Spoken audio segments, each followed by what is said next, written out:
Hello, good morning. We're back this Wednesday, January 14th, 2026. Welcome everyone. And the situation in Iran demands a swift response from the United States. The situation is so serious, so unsustainable, that even the mainstream media in the United States is showing, or at least trying to show, what is really happening in Iran. A massacre by the regime against the civilian population. CBS News, which we can consider the equivalent of Rede Globo here in Brazil, can no longer disguise it.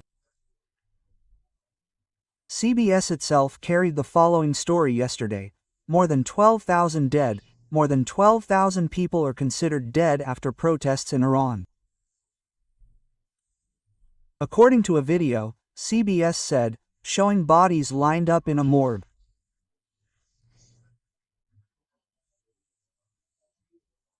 The information began arriving from Iran on Tuesday and suggests that the authorities' crackdown to end more than 2 weeks of anti-agent protests, widespread protests, was likely more lethal than activists outside the country reported.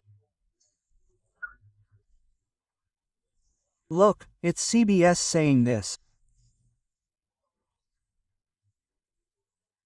With phone lines reopened for calls from inside the Islamic Republic, 2 sources, including one inside Iran, told CBS News on Tuesday that at least 12,000 people, or possibly as many as 20,000, have been killed. It's CBS. I remind you again who is talking about this.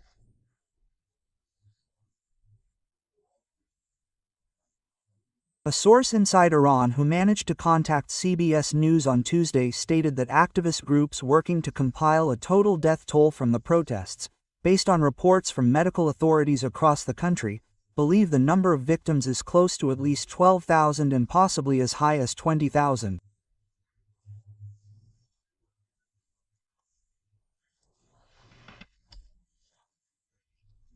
It's worth remembering that on January 2nd, Donald Trump promised that if Iran crushed the civilian population, or rather, if the Iranian regime killed the people who were rebelling against the regime, the United States would attack Iran. So far nothing has happened, but the movements indicate that yes, the United States will attack Iran. Radio host H. Turner spoke about this all day yesterday, Tuesday. He stayed until the early hours of the morning observing the movements at the White House and also at the Pentagon and brought the following report.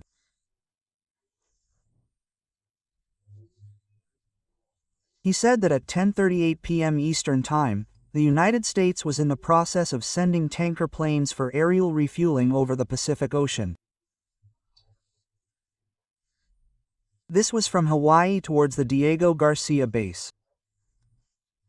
And from there, Turner said that at least 8 of these tanker planes, as shown in the photo, are already in the air. The radio host also said that this is consistent with a refueling stop before Diego Garcia and/or subsequent operations, often in conjunction with long-range assets, in a long-range asset pack. This same movement, the radio host said, occurred before the attacks on Iran's nuclear facilities in the so-called 12-day war. Earlier, at 5:47 p.m. yesterday, Eastern Time, President Trump had entered an emergency meeting on Iran in the Oval Office. Present were Rubio Hegseth, CIA Director Redcliffe, Director of National Intelligence Tulsi Gabbard, and the Chairman of the Joint Chiefs of Staff, General Dan Kens.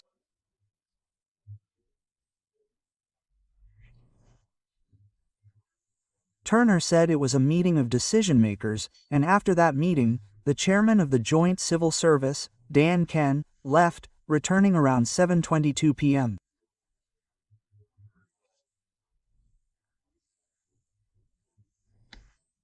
At the end of the meeting, Iran had released an 8-second video showing a vertical transport truck moving in an underground tunnel, carrying a large missile with the caption, "Expect the end of Israel tonight."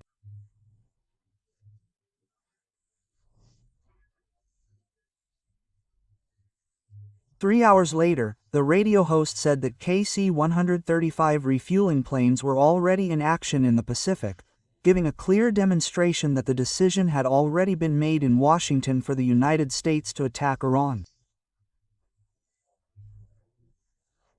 The radio host, however, makes a worrying observation. He says, Russia and China cannot afford to lose Iran. Russia receives most of its military drones from Iran for use in Ukraine. China, in turn, receives most of its oil from Iran. Neither Russia nor China is currently in a position to see Iran attacked, without, let's say, considering their own detriment.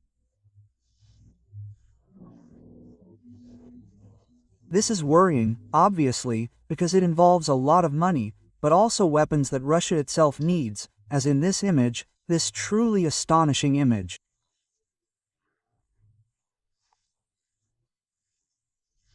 This was published on X by Mario Naffel, who says, Iran has supplied almost $3 billion in missiles to Russia since 2021. According to reports, Iran has delivered hundreds of short-range ballistic missiles, the FAT-360, about 500 other short-range ballistic missiles and approximately 200 land-based missiles to Russia since the end of 2021. Russia's total spending on military support to Iran has already exceeded $4 billion.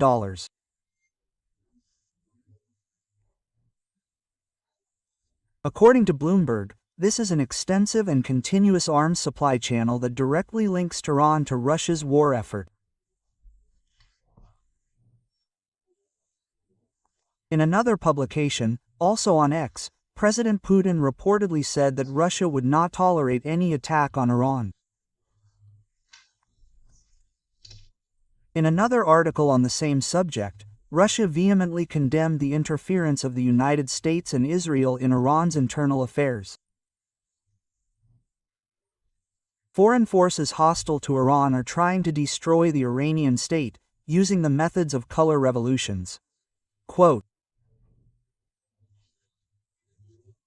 Russia strongly condemns subversive foreign interference in Iran's internal political processes, said Maria Zakharova, spokesperson for Russian Foreign Relations, yesterday. Obviously, the question at this moment is, what will Russia and China do if Israel and the United States attack Iran? The warnings from both Russia and China at this moment are on the level of foreign relations.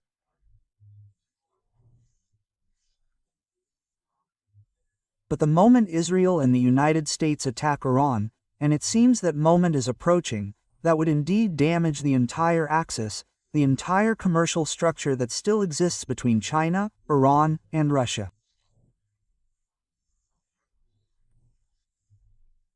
Then, the situation would change drastically. The axis would be completely broken in an economic and commercial sense, in a purely commercial sense. It is clear that Russia's interests regarding Iranian weapons and also China's interests regarding Iranian oil would all collapse at that moment.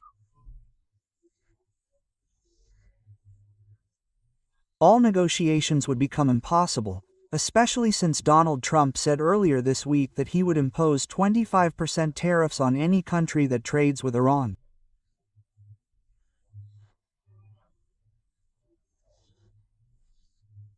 So that is the question many analysts are asking. Warnings have already been issued by Russia and China, but what can they do?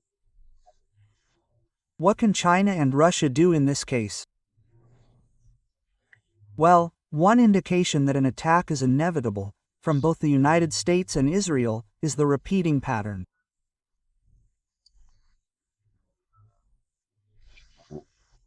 Just now, information coming from X or Clash reporter on X said that Netanyahu's jet made the same maneuver it had made before the 12-day war, or rather, before Israel attacked Iran.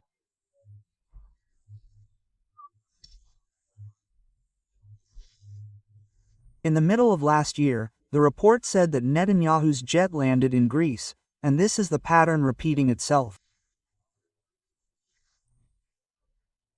The wing of Zion, the Israeli presidential plane landed in Crete, said Clash reporter this morning.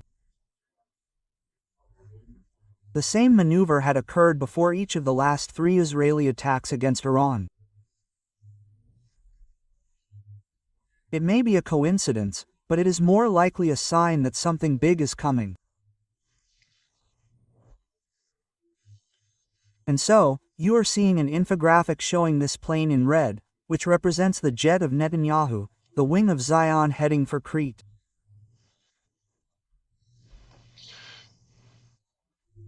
Well, considering all these issues, we can predict a very tense and intense weekend. Everything indicates that yes, the United States will attack Iran with the collaboration, evidently, of Israel.